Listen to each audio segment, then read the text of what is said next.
Pronto.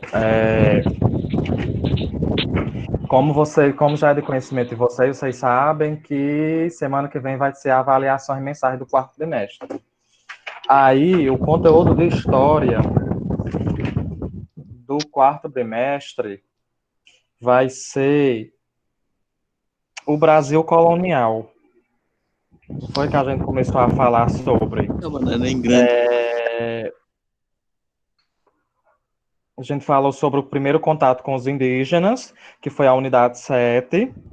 Aí a gente iniciou falando sobre a colonização portuguesa na América, falando sobre o pau-brasil, sobre o contato dos europeus com os indígenas, falamos até sobre a antropofagia, sobre o canibalismo, enfim. Então, o conteúdo para avaliação mensal vai ser a unidade 7. E aí pegando o tema 2, o tema 3 e o tema 4. Aí a unidade 8 e a unidade 9 fica para avaliação bimestral. Então a gente vai começar a revisão. Vou botar aqui. Como a gente está iniciando praticamente às 10h50, então a gente vai até às 11h20, viu?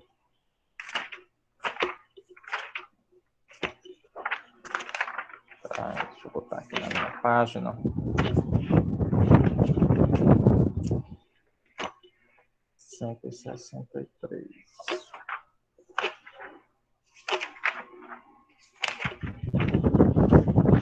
Lara. Enfim, então a gente vai começar. Então, para avaliação mensal, vai começar do tema 2, que começa na página 163, 163. Aí vai até a página 178.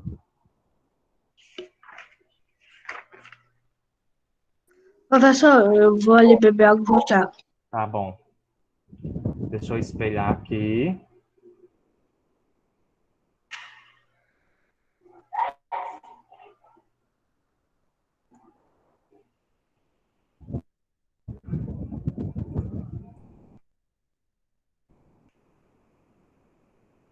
Estão conseguindo ver aí a minha tela do Paint?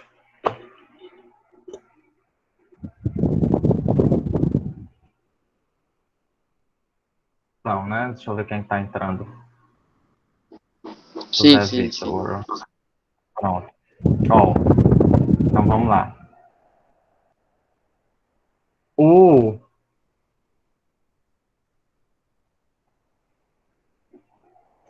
roteiro de história vai ser unidade 7,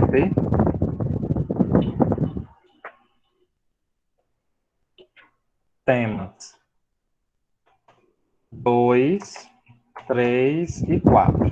E aí, a partir do tema 2 é que ele vai começar a falar sobre Portugal e a Espanha nas grandes navegações. A princípio,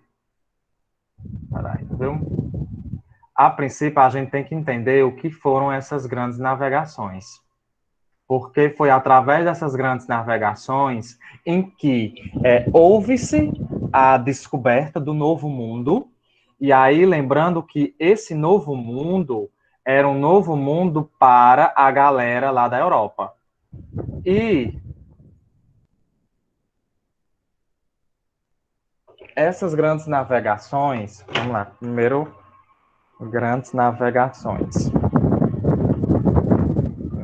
O que foram essas grandes navegações? Quem pode falar? Quem se arrisca?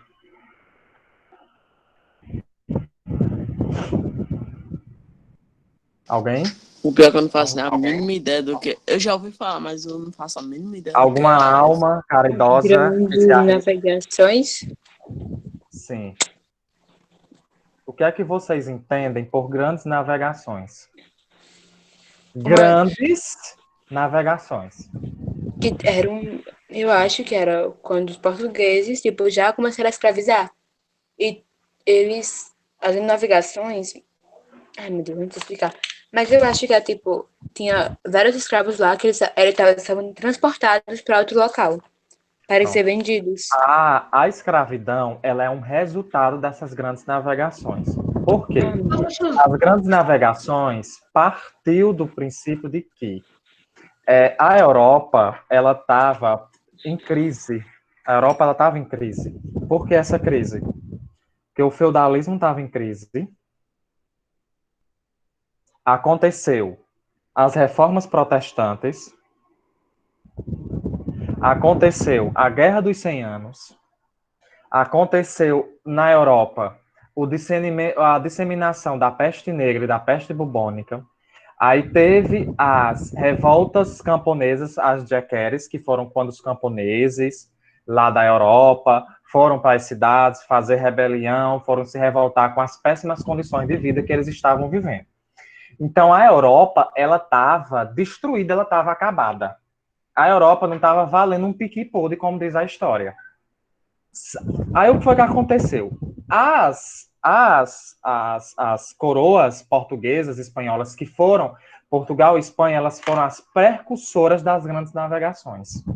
Foram elas quem deram o pontapé inicial. Mais tarde, Inglaterra, a França e a Holanda, elas vão entrar nesse processo de grandes navegações, mas só depois, porque Inglaterra e França e Holanda vão estar passando por questões restritas que vão impedir que elas, no momento como Portugal e Espanha, no momento histórico de Portugal e Espanha, elas consigam acompanhar eles naquele mesmo patamar. O que é que acontece?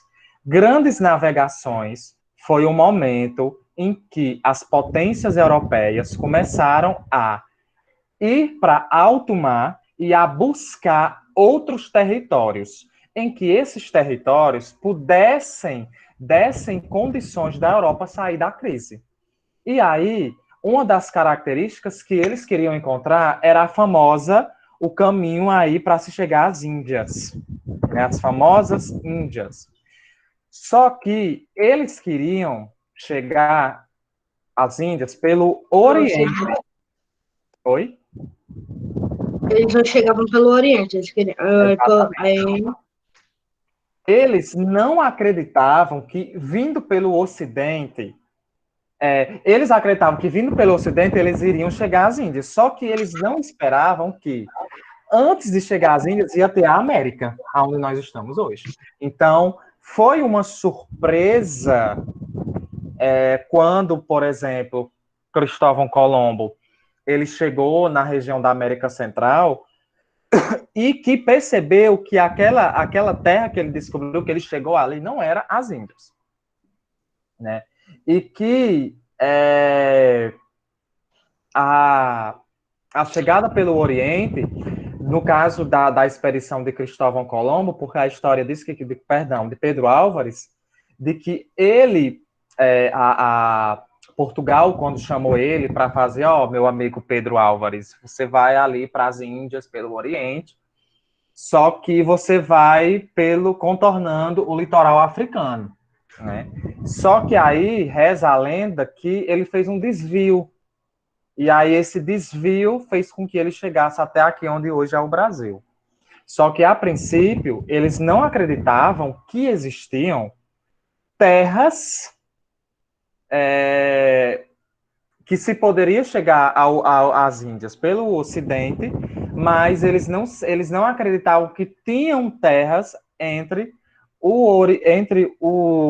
as Índias e a Europa. Né? É tanto que quando o Cristóvão Colombo ele chegou, a princípio acreditou-se que era as Índias, mas depois, quando eles começaram a adentrar o território, eles perceberam que não eram as Índias, que se tratava de Pedro Álvares Cabral?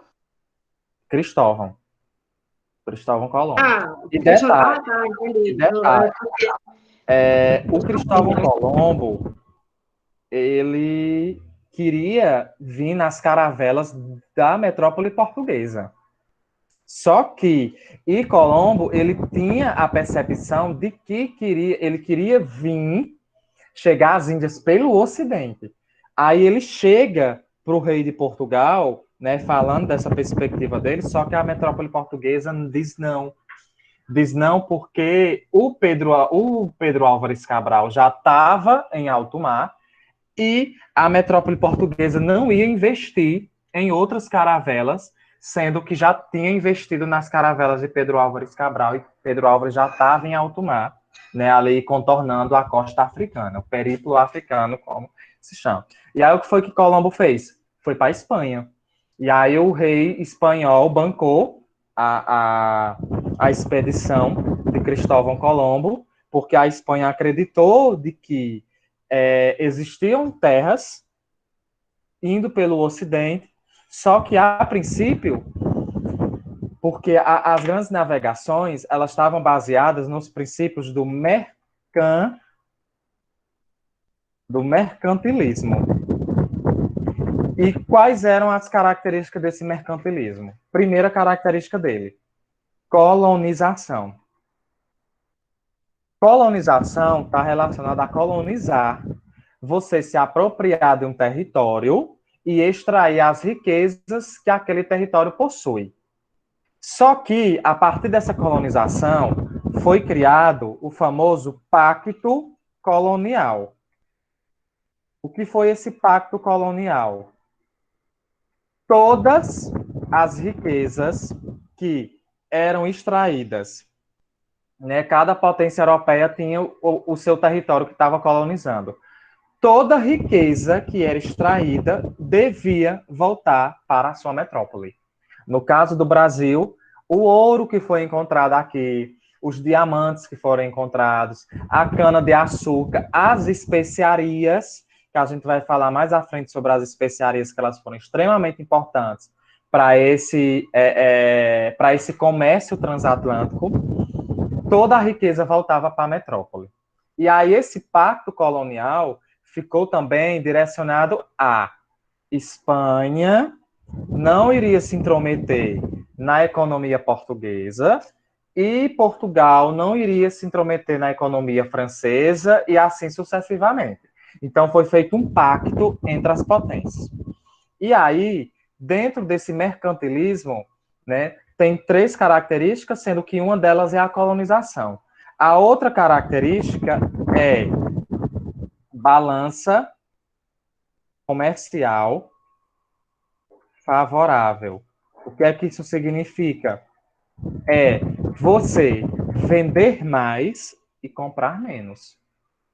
Por quê? Se você é rei, Paulo Sérgio é o rei de Portugal. Aí Paulo Sérgio, no âmbito de desespero, ele começa a comprar mais e vender menos. Ou seja, se ele está comprando mais, ele está gastando mais dinheiro, ele está soltando mais dinheiro e está acumulando dinheiro numa perspectiva inferior do que ele está comprando. Então, o que é que acontece? Na balança comercial favorável, era você vender mais, porque se você vende mais, você vai ter mais lucro. E você comprar menos. Então, essa era a balança comercial favorável. Era as exportações serem maiores e as importações serem menores. E a última característica do mercantilismo era a questão do metalismo. O que é isso? A busca por metais preciosos. Nesse contexto histórico, quanto mais metais preciosos a nação tivesse, mais rica e mais poderosa ela seria. Então, as grandes navegações se baseiam nessas práticas de mercantilismo. Colonizar, promover a balança comercial favorável e a busca por metais preciosos. Então, essa foi a característica das grandes navegações, que estavam pautadas na questão do mercantilismo. Ok? Ok. Pronto. Então, Ok. nós temos aí a chegada dos portugueses no Brasil, com a expedição comandada por Pedro Álvares Cabral. Isso é a perspectiva de que foi em 22 de abril de 1500, e aí se fala o descobrimento do Brasil. Eu não concordo com essa palavra descobrimento, porque eu concordo em dizer que foi o achamento de um novo mundo para a Europa. Conhecimento? Oi? Não, tipo assim, conhecimento dessa terra para a Europa.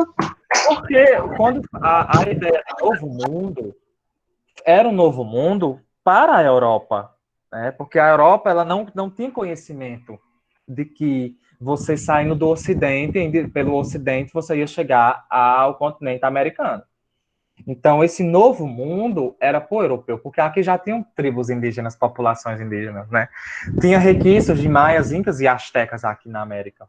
Então, a chegada de Colombo, de Álvares aqui, para alguns historiadores, foi um acidente de percurso, porque não era para ele ter chegado aqui. Porque como ele faz um desvio, quando ele está na costa africana, que ele inicia a sua viagem pela costa africana e que ele faz esse desvio, ele acaba chegando aqui, na região onde hoje é a cidade de Porto Seguro, lá na Bahia. Então, é isso.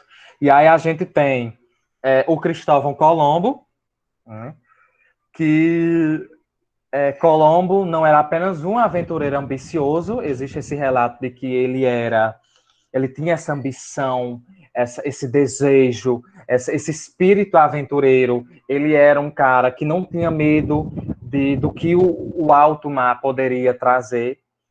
E ele acreditava que a Terra era redonda, né? Aí a gente entra na questão da Terra, porque para boa parte dos europeus a Terra ela era plana, viu? A ideia aí da Terra plana, né? Que ainda hoje tem gente que acredita nessa situação. Mas o Colombo ele Professor, acreditava. Oi. vamos lá. Eu sei que é extremamente chato entrar nessa situação de terra plana. Mas eu tava vendo um vídeo de um cara, vamos dizer assim, de um cara terraplanista. Discutindo, não, conversando com outro cara. Só que ele não era aquele cara babaca que ficava dizendo que a Terra era redonda e pronto, plano. Ele ficou o cara que tava entrevistando, ficou zoando da cara do terraplanista e o terraplanista não percebeu. E eu morrendo de rir, porque era muito engraçado. Chegou numa parte que eu fiquei impressionado de quão longe vai essa teoria. Os caras imaginaram, tipo assim, que até que não tem os hemisférios, tipo Antártida e Antártida, não sei qual é o outro nome do outro negócio. Na verdade, eram muralhas de gelo, tipo Game of Thrones. Eu fiquei impressionado. Os cara pegaram a teoria O pensamento europeu era esse no período das grandes navegações, que a Terra era plana, mas o Colombo, ele não acreditava, ele acreditava que a Terra ela era redonda e que ele dizia que era possível, sim, chegar às Índias navegando pelo oeste, que no caso seria pelo ocidente. E aí o que foi que aconteceu? Em 1492, ele chegou à ilha de Guanani, que fica no Caribe, né? Que ele batizou mais tarde de San Salvador, onde hoje é a atual Bahamas. E aí o que é que acontece? Ele fez mais 3 viagens, né? Ele chegou na ilha de Guanani, voltou para a Europa e aí fez mais 3 viagens. E aí mais à frente, em 1506, o Colombo ele morre e quem continuou esse trabalho dele foi o famoso Américo Vespúcio. Por isso que o nome América, porque Américo Vespúcio ele realizou 3 viagens à América, né? E que depois dessas 3 viagens ele apresentou as hipóteses de que as terras encontradas estavam separadas da Ásia, ou seja, que formava outro continente, né? Um continente que eles não esperavam encontrar. E aí, essa descoberta do Vespúcio, né? Américo Vespúcio, ele batizou de América. Como foi ele que chegou a essa hipótese, a essa conclusão, que era um novo continente. E se era um novo continente, tem que batizar esse continente. Então nós vamos chamar de América, já que o Américo Vespúcio foi quem levantou essa hipótese e quem descobriu isso aí. Então, ele batizou de América, né? o fato dele mesmo ter descoberto e ter chegado a essa conclusão. É o Américo Vespúcio. Professor, só para avisar, falta 3 minutos para ela acabar. Não, a gente vai até 11h20, porque a gente começou 10h50 pelo atraso. Ah, tá bom. Entendi. E aí, meu povo, quem é que começa? Uma característica que com certeza vai ser questão de prova. Espanha e Portugal começaram a discutir sobre a posse das terras. Ah, não, que essa terra é minha, que essa terra é minha, que essa terra é minha, até que o Papa Alexandre VI, ele apresentou a Bula Intercoetera. O que foi essa Bula Intercoetera? Deixa eu escrever ainda, viu? Bula Que tipo assim, tinha uma linha imaginária, aí de um lado pro oeste, parece que era da Espanha, que aí a aí gente pro tem leste de a Bula Portugal. Intercoetera. Aí mais à frente a gente vai entrar na questão do Tratado de Tordesilhas. Porque tanto a Bula Intercoetera como a linha do Tratado de Tordesilhas foi uma linha imaginária, né? Que no caso do Tratado de Tordesilhas, foi uma linha imaginária que ficava a 320 léguas da ilha de Açores, na direção do Ocidente, que iria pertencer à Espanha. Eu vou já falar dela bem direitinho. Eu vou até mostrar a imagenzinha do Tratado de Tordesilhas. Então, a gente tem primeiro a Bula Intercoetera. O que foi essa Bula Intercoetera? Foi um acordo entre espanhóis e portugueses. E aí, esse acordo, o Portugal não concordou com esse acordo porque na Bula Intercoetera, quando eles fizeram a divisão, Portugal ficava com menos terras. Aí o que foi que aconteceu? Em 1494, eu vou espelhar aqui para vocês, só a imagenzinha do Tratado de Tordesilhas. Portugal ele não aceitou a divisão da Bula Intercoetera. Tratado de Tordesilhas. Imagens.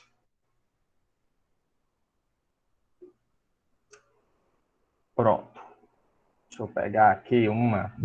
Pronto, tá aqui. Que tem a tanto da Bula Intercoetera como... Pronto. Ó. Vocês estão conseguindo ver? Vou botar essa imagem aqui. Eu vou botar a outra. Então, né? Ó. Essa primeira linha aqui é a linha do tratado da Bula Intercoetera. Só que Portugal não concordou porque ia ficar com a porcentagem de terra mínima, né? Lembrando que essas terras em laranja aqui eram espanholas, certo? E aí o que foi que aconteceu? Com o Tratado de Tordesilhas, a linha do Tratado de Tordesilhas passa sobre o território brasileiro, ocasionando essa divisão aqui que o mapa está mostrando. Essa divisão, o Tratado de Tordesilhas, né, estabeleceu uma linha imaginária que passaria a 370 léguas a oeste das ilhas de Cabo Verde. As terras descobertas, ou por descobrir, situadas a oeste dessa linha, ficavam com a Espanha e as localizadas a leste pertenciam a Portugal. Então, como aqui está mostrando, a leste do Tratado de Tordesilhas da linha pertencia à Espanha e a oeste pertenceria a Portugal. A gente vê nitidamente que a Espanha ficou com a maior parte das terras. Mas, a princípio, Portugal concordou com essa divisão. O Brasil, o restante do Brasil, vai ser tomado pelos portugueses um pouco mais à frente, quando a gente for falar, quando vai acontecer o fato histórico chamado entradas e bandeiras, né? Os bandeirantes brasileiros, eles vão adentrar o território brasileiro para além da linha do Tratado de Tordesilhas. E aí a gente vai ter uma nova, uma reconfiguração política no Brasil colonial, depois que acontece aí as expedições entradas e bandeiras. Só que isso aí só é conteúdo do ano que vem, se não me falha a memória. Então, a gente tem aí, dentro desse contexto, dois acordos. A Bula Intercoetera, que foi promulgada em 1493, e a linha do Tratado de Tordesilhas, o Tratado de Tordesilhas, que aconteceu em 1494. E aí após o Tratado de Tordesilhas, pode-se considerar que nós tivemos um apaziguamento de ânimos entre Espanha e Portugal. Porque mais à frente, quando houver, como eu já falei para vocês, as expedições, entradas e bandeiras, é que esse cenário ele vai mudar. Então, assim, houve primeiros contatos entre indígenas, né, o primeiro contato com indígenas e portugueses. O primeiro contato, houve um estranhamento, essa é a palavra, estranhamento, porque o europeu, né, se deparou com o primeiro contato entre portugueses e indígenas. Tem uma imagenzinha, essa mesmo, essa imagenzinha aqui que eu gosto dela. Ó, os europeus, quando chegou aqui, que viu os indígenas, tanto os europeus se assustaram, como os indígenas se assustaram com aquele povo diferente. Primeiro, os indígenas, eles mal usavam roupas. Né? Eles viviam praticamente pelados, vivendo na floresta, nas aldeias, enfim. Diferentemente dos europeus, que quanto mais roupas tivessem no corpo, melhor para eles. Então, assim, para o europeu, a princípio, o indígena era um povo não civilizado, era aberrações, eram povos que, por não ter uma religião, eram povos inferiores, eles eram seres amaldiçoados, e a princípio, né, no primeiro momento, o europeu se fez amigo dos indígenas para simplesmente conseguir explorar as riquezas daquele território. Só que quando a colonização ela se inicia em 1530, a primeira coisa que vai acontecer vai ser o europeu pegar os indígenas e torná-los escravos. Né? Então, os indígenas, eles a princípio, eles são transformados em escravos porque a escravidão ela era a principal fonte de lucro para a metrópole. Depois, um pouco mais à frente, é que vai começar o tráfico transatlântico de escravos africanos. E aí, o que é que vai acontecer após isso aqui, esse primeiro contato, essa chegada desse europeu nesse novo mundo? A gente vai ter a influência da Igreja Católica nesse processo de exploração da mão de obra indígena. Por quê? A Igreja Católica ela vem para o Brasil, no período colonial, para catequizar os indígenas. O que é isso? É ensinar o nome do Pai, do Filho e do Espírito Santo aos indígenas, é ensinar a Bíblia, falar que GG morreu por nós, falar que Deus acabou o mundo com água no dilúvio, ou seja, promover o ensino bíblico para os indígenas, para que os indígenas se transformassem em católicos perfeitos. Só que os jesuítas, que foram o grupo religioso católico que veio para o Brasil, não estavam conseguindo alcançar o seu objetivo por conta da exploração da mão de obra indígena. E aí o que é que a Igreja Católica começa a dizer? Começa a barrar, começa a proibir a escravização do índio aqui. Só que quando a Igreja diz que não se deve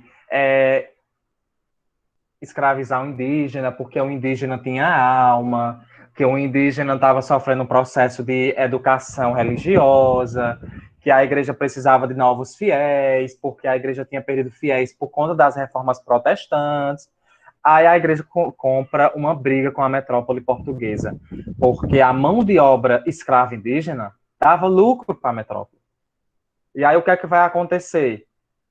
A metrópole portuguesa expulsa os jesuítas de todas as áreas de influência portuguesa, porque a Igreja Católica compra uma briga com a metrópole portuguesa, com o rei português. Então, a gente tem aí uma das principais conflitos que aconteceram no Brasil colonial, no início do Brasil colonial.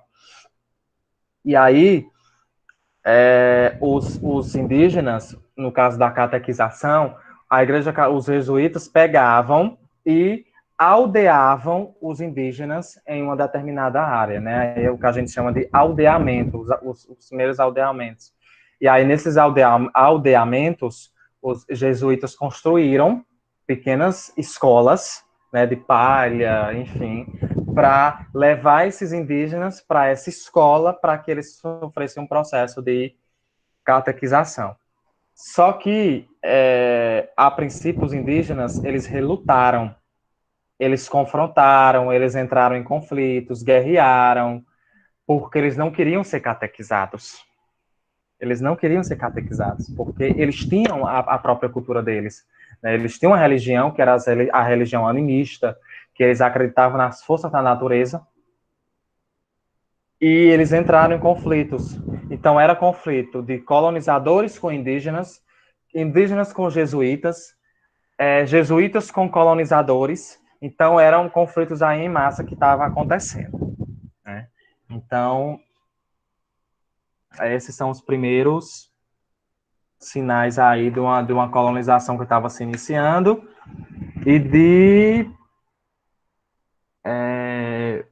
de um Brasil que estava se formando aí a partir desse momento. Ok? Então, amanhã a gente vai falar mais sobre os rituais antropofágicos e a gente vai falar sobre o pau-brasil e sobre as capitanias hereditárias. Ok? Ok. Ok. Pronto. Então, até amanhã. E obrigado pela participação.